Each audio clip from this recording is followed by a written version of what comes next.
Que a paz de nosso Senhor e Salvador Jesus Cristo esteja com todos vós. Dando continuidade em nossos estudos, falando da conversão à salvação, agora no capítulo 8. No capítulo anterior, eu vos falei que nascer de novo é apenas um momento. Manter vivo o novo nascido de Deus é constantemente dizer não a si mesmo e cotidianamente sustentar esse não. Eu li para vocês o que o Senhor Jesus Cristo disse lá em Lucas, no capítulo 9, no versículo 23. Dando continuidade em nossos estudos, uma das formas de se alimentar e de se fortalecer o velho homem é se acostumar, se conformar com determinadas falhas, faltas ou fraquezas cometidas. Isso gera a banalização e customização da postura carnal. Quando o novo nascido se conforma com determinada carnalidade, essa tende a se tornar comum. E quanto mais praticada, mais difícil será para dela ele se penitenciar e se libertar. Vejamos o que o Senhor Jesus Cristo disse lá em Mateus, no capítulo 5, versículo 11. Bem-aventurados sois quando, por minha causa,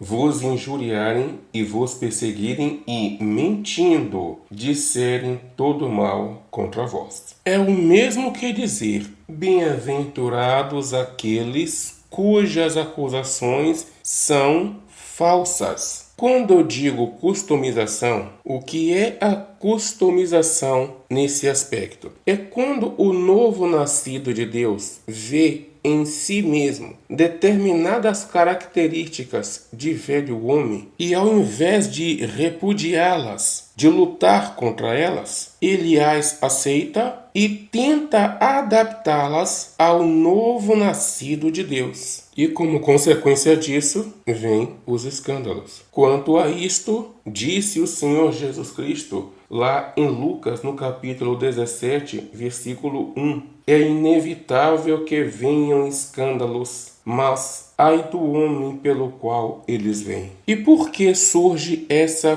customização? É só para não se admitir que, nesse aspecto, ele ainda é o velho homem ou que voltou a ser o velho homem. Referente a isto, vejamos o que diz a carta aos Efésios no capítulo 5, versículo 13. Mas todas as coisas, quando reprovadas pela luz, se tornam manifestas, porque tudo que se manifesta é luz. A customização é pegar práticas que não convêm a novo nascido de Deus, tentando mostrar para todos que essas práticas são sim práticas que convêm ao novo nascido de Deus, enganando a si mesmo por se permitir acreditar que dessa forma estará na luz. É pegar práticas de velho homem e com toda naturalidade as expor como se fossem práticas normais de um novo nascido de Deus. E qual a importância dessa customização? É que, assim, não será mais necessário se praticar tais atos às escondidas. Passa-se a praticá-los às vistas de todos, mentindo para a própria consciência. Dessa maneira, estrategicamente, tenta-se evitar críticas, acusações, reprovações, julgamentos, condenação e rejeições de todos que o assistem, de todos que são testemunhas dos seus atos, de todos que cotidianamente o estão rodeando. Porém, o novo nascido de Deus, ele luta contra si mesmo, não em defesa de si mesmo. O velho homem é o contrário. O velho homem vive lutando em defesa de si mesmo. Vive se justificando, tentando explicar sua postura, suas atitudes, porque isso, porque aquilo, sempre tem uma desculpa para tudo, um motivo para tudo. O velho homem é o oposto do novo homem. Vejamos o que nos diz a carta aos Gálatas, no capítulo 5, versículo 24. E os que são de Cristo Jesus crucificam a carne com as suas paixões e concupiscências. Isso quer dizer que os que são de Cristo Jesus, os que são nascidos de Deus, não vão se sentir satisfeitos com as concupiscências da carne. Antes, eles tentarão crucificar essas concupiscências, as paixões, a carnalidade. Ele lutará para crucificar a carne com suas paixões e não tentar justificá-las. Vejamos agora a carta aos Efésios, no capítulo 5, versículos 11 e 16. E não sejais cúmplices nas obras infrutíferas das trevas, antes, porém, reprovai-as, ou seja, o novo nascido de Deus, quando ele percebe em si mesmo determinada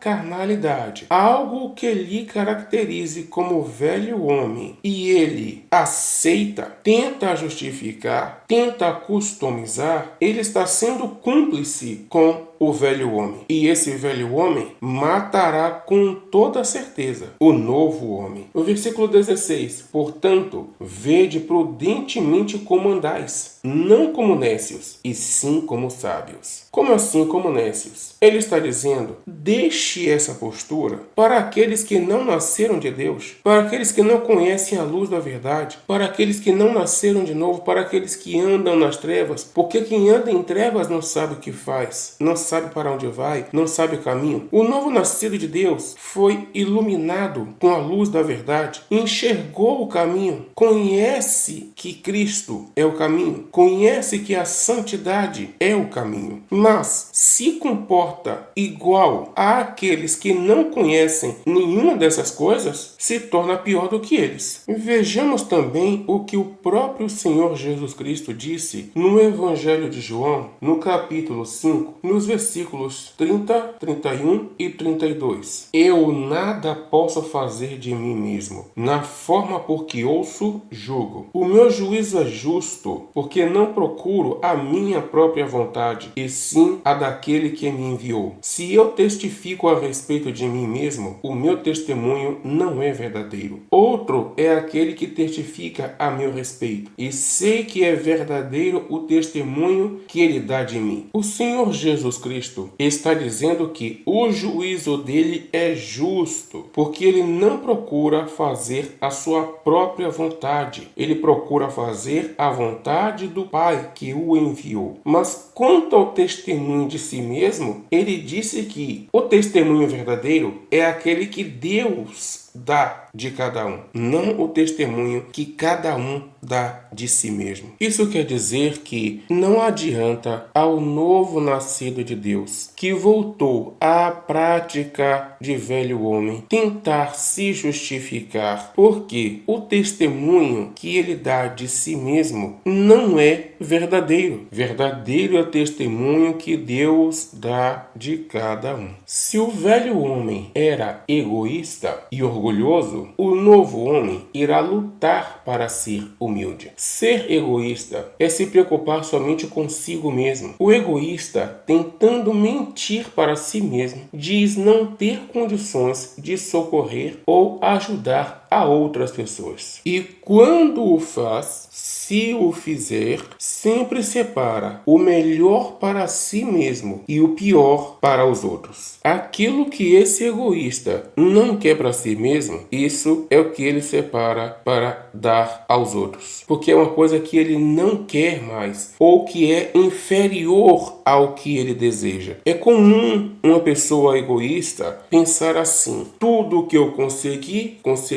para mim mesmo e não para os outros. Eu não tenho obrigação de socorrer ninguém. Eu não tenho obrigação de carregar ninguém em minhas costas. Esses são pensamentos da pessoa egoísta. O novo nascido de Deus é o contrário de tudo isso. O novo nascido de Deus, ele escolhe o melhor para os outros, para doar com amor, para doar com carinho. E muitas vezes fica com o pior. Muitas vezes fica com as sobras, porque ele se diminui perante outras pessoas. O novo nascido de Deus é o oposto do velho homem. O velho homem era orgulhoso. O novo nascido de Deus será humilde. Ser orgulhoso é ser altivo, soberbo, arrogante. O orgulho só é positivo quando é relacionado a bom sentimento quanto a outra pessoa ou quanto à dignidade dessa outra pessoa. Por exemplo, pais que se orgulham dos filhos que têm, filhos obedientes, honestos, corretos, íntegros, que honram os pais, cônjuges que se orgulham um do outro, o servo que se orgulha do seu senhor. São exemplos de orgulho positivo. O orgulho negativo é o oposto à humildade. Antes, façamos uma breve distinção entre orgulho negativo e a dignidade. O orgulho negativo, se não for corrigido a tempo, pode se tornar em destrutivo, que afasta a pessoa de si mesma e também das outras pessoas. A dignidade nos traz fortalecimento, ânimo e razão para lutar, independentemente do que temos ou não temos. Enquanto que o orgulho negativo, sem percebermos, nos enfraquece, nos roubando a capacidade de enxergar o que somos, nos fazendo desdenhar do que temos e focar no que queremos ter. Quando, por dignidade, alcançamos objetivos, nos sentimos completos, alegres, mas essa vitória, sendo por orgulho, pode nos trazer uma sensação de vazio, uma vitória sem satisfação, sem um porquê. Por exemplo, existem pobres que com dignidade conseguem ser alegres, felizes, completos, enquanto que há ricos com sucesso financeiro, sucesso econômico, vivem em um estado emocional ruim. Na pista da vida, dignidade é triunfar ou não, desde que seja de forma honrosa. Enquanto que o orgulho negativo só aceita o triunfo. Quem corre com dignidade, até mesmo uma derrota, lhe dá forças para continuar na pista da vida. Mas, ao cair a pessoa orgulhosa, ela logo se frustra e até mesmo a sua vitória logo lhe perde o valor. A dignidade não almeja, não deseja, não busca se comparar ao outro, mas o orgulho negativo sim. O orgulho negativo, a pessoa que é negativamente orgulhosa, mesmo precisando de ajuda, tenta fazer parecer aos olhos dos outros que está tudo muito bem e ainda rejeita a oferta de ajuda, querendo demonstrar para todos que ela está acima da real situação. O nome disso é altivez. Vejamos o que diz Provérbios 6, versículos 16 e 17. 6 coisas o Senhor aborrece, e a sétima a sua alma abomina: olhos altivos, língua mentirosa, mãos que derramam sangue inocente. Observem que a primeira dessas coisas que o Senhor aborrece são os olhos altivos. Olhos altivos é a mesma soberba. E o que é uma pessoa soberba? É aquela pessoa que não aceita ser menor que a outra. Vive fazendo comparação entre si mesmo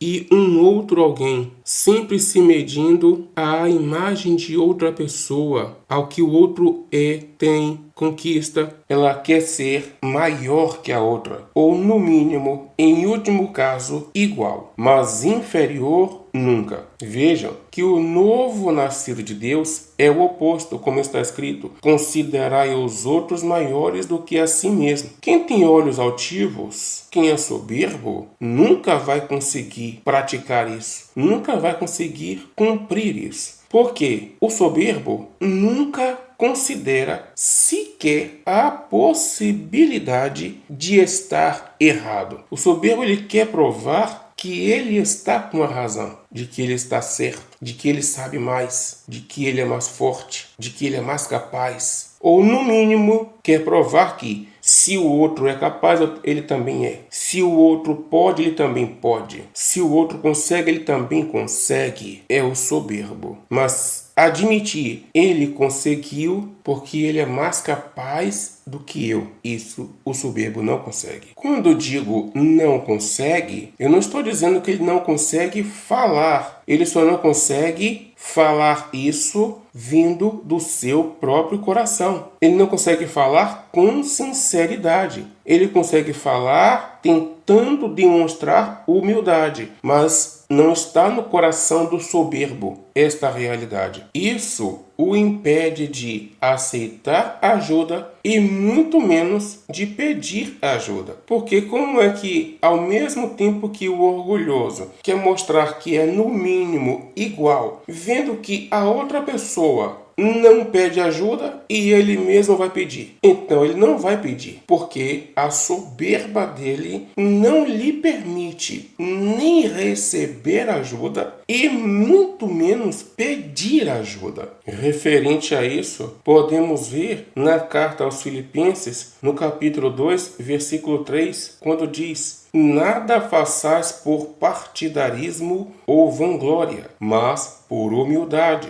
considerando cada um os outros superiores a si mesmo. Quando se diz vanglória, refere-se a pessoas que são convencidas e, em boa parte das vezes, não é baseado, fundamentado na realidade, na verdade dos fatos. É a pessoa cujo convencimento é baseado somente em um sentimento ou pensamento que norteia o seu coração e a sua mente, mas não na verdade dos fatos. Uma pessoa convencida quer que outras pessoas falem ou pensem coisas como: fulano é mais forte do que imaginava, realmente está acima da situação, é mais valente do que aparenta, quando na realidade, e muitas vezes, é totalmente o oposto disso. Ou seja, não é um convencimento fundamentado na verdade. Isso é conhecido também pelo nome de vanglória. É querer provar para os outros e para si mesmo. Se os outros podem, eu vou mostrar que eu também posso. Se os outros são capazes, eu vou mostrar que eu também sou capaz. Se o outro conseguiu, eu vou provar que eu também consigo. Se o outro sabe, eu vou provar que eu também sei. É a vanglória. Uma pessoa assim está sempre visando elogios, aplausos e reconhecimento. É sempre querendo mostrar para os outros. Não deve ser confundida com a pessoa valente, determinada. Uma pessoa valente e determinada, ela não faz as coisas vendo o que os outros fazem. E o foco dela não é a comparação. Ela não quer se sobrepor a ninguém. A pessoa valente e determinada, ela tem uma meta, ela tem um alvo, ela foca naquele alvo. E a opinião dos outros para ela não importa. É diferente daquela pessoa que busca vanglória. A pessoa que busca vanglória, o foco são os outros. O foco são os aplausos. O foco são os elogios. A pessoa valente e determinada não está nem aí para a opinião dos outros, se vão aplaudir ou se vão criticar. Ela quer alcançar aquele alvo. Ela quer alcançar aquela meta. A pessoa valente e determinada é a pessoa que Deus busca. Mas a pessoa de vanglória, o altivo, é o que Deus aborrece. É exatamente por Deus aborrecer a altivez que ele resiste ao soberbo e dá a sua graça aos humildes. Muitas são as vezes em que Deus, por zelo, reduz a pessoa soberba a exatamente aquilo que ela não quer. Tudo que ela lutava contra, É somente isso que Deus põe ao alcance dela. Pois uma pessoa pode ser determinada e humilde ao mesmo tempo. Muitas vezes, uma pessoa determinada aplica bastante dedicação às coisas humildes, como fruto de um sentimento humilde, nascido de um coração humilde. Então não se deve confundir pessoa determinada com pessoa altiva.